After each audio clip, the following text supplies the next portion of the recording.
الرحمن الرحيم شهر رمضان الذي أنزل فيه القرآن هدى للناس وبينات من الهدى والفرقان فمن شهد منكم الشهر فليصم ومن كان مريضا أو على سفر فعدة من أيام أخر يريد الله بكم اليسر ولا يريد بكم العسر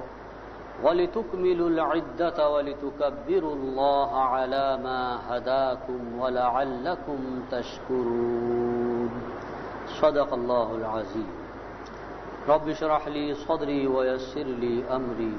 واحلل عقدة من لسانی يفقهوا قولی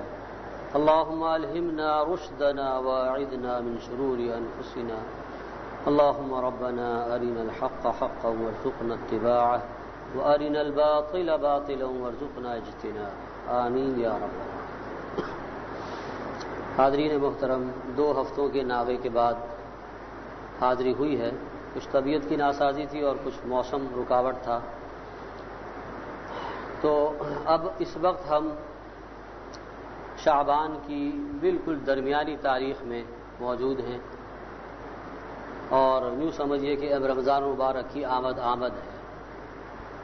نبی کریم صلی اللہ علیہ وسلم سے یہ ثابت ہے کہ آپ رمضان کی آمد سے قبل اس کی تیاری اور صحابہ کرام کو اس کی قدردانی کے لیے تشویق اور ترغیب دلاتے تھے، یعنی دوسرے الفاظ میں رمضان کے استقبال کے لیے ذہنی اور جسمانی طور پر، نفسیاتی طور پر اپنے ساتھیوں کو ابھارتے تھے، تیار کرتے تھے، تاکہ یہ جو مبارک مہینہ اللہ تبارک و تعالیٰ کی رحمتوں اور برکتوں کا خزانہ لیے ہوئے ہے، تو اس سے کوئی شخص محروم نہ رہ جائے یا بے قدری کا شکار نہ ہو جائے، بے توجہی کا شکار نہ ہو جائے۔ تو یہ ایک بڑا مبارک عمل جو سنت سے ثابت ہے۔ اس سے یہ بھی پتہ چلتا ہے کہ ہر اہم کام اور ہر عمدہ مقصد کو پانے کے لیے پہلے کچھ تیاری ضروری ہوتی ہے، ذہنی اور نفسیاتی طور پر انسان اس کے لیے اپنے آپ کو تیار کرتا ہے، کمر ہمت باندھتا ہے، اللہ سے توفیق مانگتا ہے۔ تو یہ سب چیزیں جب جمع ہوتی ہیں تب وہ اپنے اس مقصد کو پوری کامیابی کے ساتھ حاصل کرتا ہے۔ تو اس اعتبار سے یہ ایک بہت ضروری امر ہے کہ ہم آنے والے مبارک لمحات سے پہلے ہی اپنے آپ کو اس کے لیے ذہناً تیار کریں۔ ویسے تو حضرت سلمان فارسی رضی اللہ تعالی عنہ کا وہ مشہور خطبہ کہ جو نبی کریم صلی اللہ علیہ وسلم نے شعبان کی آخری تاریخ کو ارشاد فرمایا، طویل خطبہ ہے، اور اس میں زبان رسالت سے رمضان مبارک کی فضیلت، اہمیت اور اس کے مختلف حصوں کی اہمیت اور فضیلت کو آپ نے بیان فرمایا ہے۔ تو انشاءاللہ اس خطبے کا ہم مطالعہ کریں گے، اور حسب دستور، حسب سابق اس کی فوٹو کاپیاں بھی آپ کو فراہم کی جائیں گی انشاءاللہ العزیز اگلے جمعے، کیونکہ اس وقت بالکل رمضان قریب ہوگا، تو وہ گویا کہ اس سنت پر عمل کا ایک طریقہ ہو جائے گا، اس کی ایک مثال ہو جائے گی۔ وہ بڑا مبارک خطبہ ہے، بہت جامع کلمات ہیں، لیکن قرآن حکیم میں بھی رمضان المبارک کی اہمیت اور اس عظیم مہینے کی جو فضیلت ہے اس پر جا بجا روشنی ڈالی گئی۔ چنانچہ سورہ بقرہ کی یہ آیت جو میں نے اس وقت تلاوت کی ہے 185 اس کا نمبر ہے، اس میں اللہ تبارک و تعالیٰ نے رمضان کے مبارک مہینے کا تعارف کروایا ہے بہت ہی عمدہ انداز میں، جامع انداز میں۔ فرمایا شہر رمضان الذی انزل فیہ القرآن، رمضان کا مہینہ وہ مہینہ ہے کہ جس میں قرآن نازل کیا گیا، یعنی گویا کہ رمضان اپنی جگہ پر ایک محترم اور اللہ کے نزدیک ایک مبارک مہینہ تو ہے ہی، اسی لیے اللہ نے اس کا انتخاب فرمایا، لیکن اس کی جو سب سے امتیازی خصوصیت ہے، وجہ انتخاب جو اس کے اندر پوشیدہ ہے اس کو یہاں کھول دیا گیا کہ یہ مبارک مہینہ در حقیقت نزول قرآن کی مناسبت سے بہت مقدس اور متبرک مہینہ ہے۔ فرمایا انزل فیہ القرآن، اتارا گیا اس کے اندر قرآن۔ اب قرآن حکیم اللہ تبارک و تعالیٰ کی اس روح ارض پر سب سے بڑی نعمت ہے، اس لیے کہ وہ کتاب ہدایت ہے، اور انسان کی اصل احتیاج اس دنیا میں جو ہے وہ ہے ہدایت۔ ہدایت وہ شے ہے کہ اگر یہ انسان کو حاصل ہو تو سب چیزیں، تمام نعمتیں، تمام صلاحیتیں جو اسے حاصل ہیں وہ سب خیر و برکت کا ذریعہ ہے، انسان کی ترقی اور تقرب الی اللہ کا ذریعہ ہیں۔ تمام چیزیں کہ جو اس کو حاصل ہیں بشرطے کہ اس کو ہدایت حاصل ہو، راہ راست اس کو اللہ نے سجھا دی ہو اور اس سیدھی راہ پر اس کو چلنا نصیب فرما دیا ہو۔ تو ہدایت جو سمجھ لیجئے کہ دنیا کی سب سے بڑی نعمت ہے، اور اگر خدا نخواستہ یہ ہدایت نہ ہو، انسان اس ہدایت سے دور ہو، محروم ہو، تو پھر بڑی سے بڑی نعمت بھی اس کے لیے وبال ہے، اس کے لیے عذاب کا ایک ذریعہ ہے۔ اتنی اہم چیز ہے، اندازہ کیجیے۔ اب میں اس بات کو تھوڑا سا واضح کر دوں، دیکھیے دنیا میں جو بڑی بڑی نعمتیں ہم شمار کر سکتے ہیں وہ کیا کیا ہیں؟ وہ صحت ہے، دولت ہے، معاشرے میں ایک باعزت مقام ہے، اولاد ہے۔ یہ چیزیں ہیں کہ جو ہمارے پیمانے ہیں دنیاوی لحاظ سے عزت و شرف اور کامیابی کے، ان کو ہم بڑی نعمتیں شمار کرتے ہیں، لیکن ان میں سے کوئی بھی چیز خود اپنی جگہ پر نعمت نہیں ہے جب تک کہ اس کے ساتھ ہدایت شامل ہے۔ اب ایک آدمی صحت مند ہے، اللہ نے اس کو جو ہے تندرستی کی نعمت سے نوازا ہے، لیکن صفت ہدایت سے محروم ہے، تو کیا کرے گا؟ وہ اپنی اس صحت کو منفی سرگرمیوں میں صرف کرے گا، ظلم و ستم میں، عیاشی اور بدماشی میں، اپنا روب جتانے میں۔ تو وہ جو صحت کی دولت تھی کہ جو اس کے لیے بڑی مفید اور کارآمد ثابت ہو سکتی تھی، چونکہ ہدایت نہیں ہے تو اب وہ اس کے لیے وبال جان ہے، اس کی جواب دہی اور اس کی گرفت کا سبب ہے۔ ظاہر بات ہے کہ جب ظلم و ستم حد سے بڑھتا ہے تو دنیا میں بھی گرفت ہوتی ہے اور آخرت کی سزا تو اپنی جگہ پر ہے۔ تو یہی دولت اس کو جو حاصل تھی اگر ہدایت کے ساتھ متصف ہو جاتی تو کتنی بڑی نعمت ہوتی۔ پھر اپنی اس صحت سے اور اپنی اس جسمانی صلاحیتوں سے وہ دوسروں کی خدمت کرتا، خدمت خلق کے کام انجام دیتا، اللہ کی عبادت کا حق ادا کرتا، اور جو اس کے فرائض منصبی ہیں ان کو خوش اسلوبی سے ادا کرتا۔ ایسے ہی دولت کے ساتھ اگر ہدایت نہیں ہے تو وہ لا محالہ گناہ اور اسراف کے اندر صرف ہوگی اور انسان کے لیے جواب دہی اور اس کی مشکل میں اضافے کا سبب بنے گی۔ اور جہاں تک اولاد کا تعلق ہے تو یہ تو عام مشاہدہ ہے کہ اگر اولاد نیک ہے اور فرما بردار ہے، دوسرے الفاظ میں ہدایت یافتہ ہے، اور اولاد ہدایت یافتہ کب ہوتی ہے؟ جب والدین اس کو ایسی تربیت دیں، خود ہدایت یافتہ ہوں اور اسی نعمت ہدایت سے اپنے بچوں کو بھی بہرہ ور کرنے کی حتی الامکان کوشش کریں، تب اولاد فرما بردار اور نیک بن سکتی۔ کئی گھرانے ایسے دیکھنے میں آئے ہیں کہ والدین نے بڑی محنت اور مشقت کر کے اور بڑی قربانیاں دے کر اپنی اولاد کی تعلیم کا انتظام کیا، لیکن وہ سارا کچھ انتظام بس دنیاوی لحاظ تک محدود، اچھے سے اچھے اسکول میں ان کو پڑھایا، بہترین ٹیوٹر ان کو فراہم کیے، اور دنیاوی لحاظ سے وہ بڑے کامیاب اور پوزیشن لینے والے بچوں میں شمار ہونے لگے، لیکن چونکہ انہیں دین نہیں پڑھایا، ان کو دینی تعلیم نہیں دی، ان کی اخلاقی تربیت کا اہتمام نہ کیا، تو نتیجہ کیا ہوا کہ یہی اولاد بڑے ہو کر والدین کے لیے سوہان روح بن گئی، ان کی رسوائی اور ان کے لیے جگ ہسائی کا باعث بن گئی، اس لیے کہ والدین کے حقوق ہوں یا فرما برداری کا معاملہ ہو، یہ تعلیم صرف دین ہی سے سکھا سکتا ہے۔ دینی شعور انسان کو اس بات پر مجبور کرتا ہے، اس بات پر آمادہ کرتا ہے کہ وہ تمام حقوق کو بحسن خوبی ادا کرے، چاہے وہ والدین کے حقوق ہوں، اساتذہ کے حقوق ہوں یا دیگر متعلقین۔ لیکن جب اسے آپ نے دینی شعور نہیں دیا، اس کو صرف دنیا کمانے اور دنیا بنانے کی تعلیم اچھی سے اچھی دلا دی، تو پھر وہ وہی کرے گا۔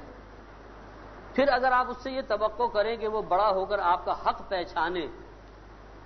اور آپ کی خدمت کرے، فرما برداری کرے،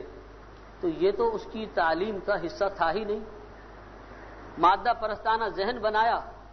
اور وہی سوچ اس کو دی، لہذا اب اس سے یہ توقع کرنا کہ وہ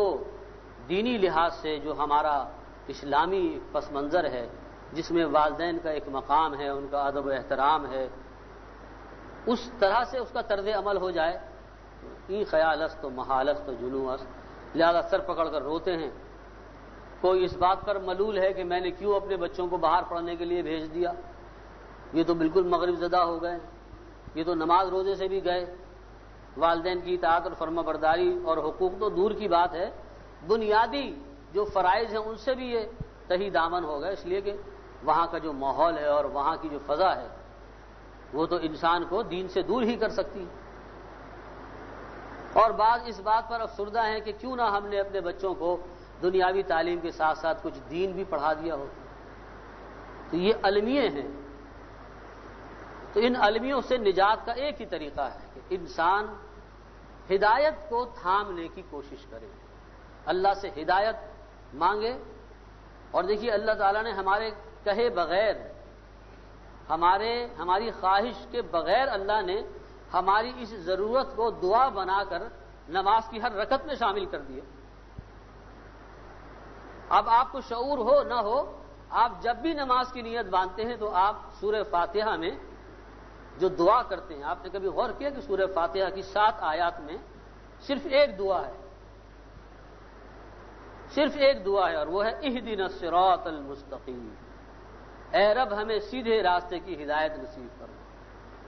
صراط مستقیم پر ہمیں چلا، اس کا شعور عطا فرما، اس کی ہدایت نصیب فرما۔ بس ایک ہی دعا ہے، باقی تمہید ہے، اللہ کا مقام، اس کی رحمان اور رحیم ہونے کا اعتراف ہے، اسے رب ہونے کا اعتراف ہے، اپنی بندگی کا اعتراف ہے، ایاک نعبد و ایاک نستعین۔ دعا صرف ایک ہے، اور وہ دعا وہ ہے کہ جو انسان کی سب سے بڑی ضرورت ہے، دنیا اور آخرت کی تمام نعمتوں میں سب سے بڑی نعمت اور سب سے بڑی احتیاج اگر آپ قرار دینا چاہیں کسی شے کو تو وہ ہدایت ہے۔ جو شخص ہدایت یافتہ ہو گیا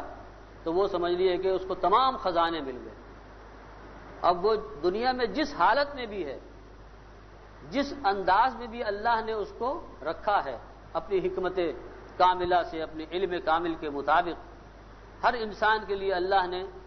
جو مقدر ٹھہرایا ہے اور اس کے مطابق اس کو اس دنیا کی زندگی کے اندر مقام عطا فرمایا ہے، اگر اس کو یہ ہدایت حاصل ہے تو وہ کامیاب ترین انسان ہے، قطع نظر اس کے کہ وہ معاشرے کے اندر کوئی مشہور شخص ہے یا نہیں ہے، دولت اسے حاصل ہے یا نہیں ہے، قطع نظر اس کو، اگر ہدایت اس کو حاصل ہے تو سب کچھ حاصل ہے۔ اس لیے کہ وہ جس حالت میں بھی ہوگا اس ہدایت کی وجہ سے اللہ کا شکر ادا کرے گا، اس کے حقوق کو ادا کرنے کی کوشش کرے گا۔ تو اس سے آپ اندازہ کیجئے کہ انسان کی جو اصل احتیاج ہے وہ ہے ہدایت۔ اللہ تبارک و تعالی نے سورہ فاتحہ میں کہ جو قرآن حکیم کا دیباچہ بھی ہے اور خود اپنی جگہ پر ایک مکمل قرآن ہے، قرآن، سورہ ہجر میں اللہ تعالی نے فرمایا وَلَقَدْ آتَيْنَاكَ سَبْعًا مِّنَ الْمَثَانِي وَالْقُرْآنَ الْعَظِيمِ، بڑی عجیب آیت ہے۔ ترجمہ اس کا یہ، اے نبی ہم نے آپ کو 7 دہرائی جانے والیاں عطا فرمائی ہیں جو خود اپنی جگہ پر ایک قرآن ہے، یہاں پر واو جو ہے نا والقرآن الحکیم، واو تفسیریہ ہے جس کے معنی ہے گویا کہ. تو اب ترجمہ یہ بنے گا کہ اے نبی ہم نے آپ کو 7 دہرائی جانے والیاں عطا فرمائی ہیں. وَلَقَدْ آتَيْنَاكَ سَبْعًا مِنَ الْمَثَانِي وَالْقُرْآنَ الْعَظِيمِ، گویا کہ ایک قرآن عظیم عطا فرمایا. سورہ فاتحہ کو اللہ تعالیٰ قرآن عظیم فرما رہے ہیں. اور خود نبی کریم صلی اللہ علیہ وسلم نے فرمایا، ایک صحابی سے پوچھا کہ کیا میں تمہیں ایسی صورت کا پتہ دوں قرآن حکیم میں، ایک ایسی صورت ہے کہ جس کی مثل نہ تورات میں ہے، نہ زبور میں ہے، نہ انجیل میں ہے، اور نہ خود قرآن میں ہے. ایسی منفرد اور ایسی بہترین آیت کا میں تمہیں ایسی صورت کا تمہیں پتہ بتلاؤں؟ صحابی نے فرمایا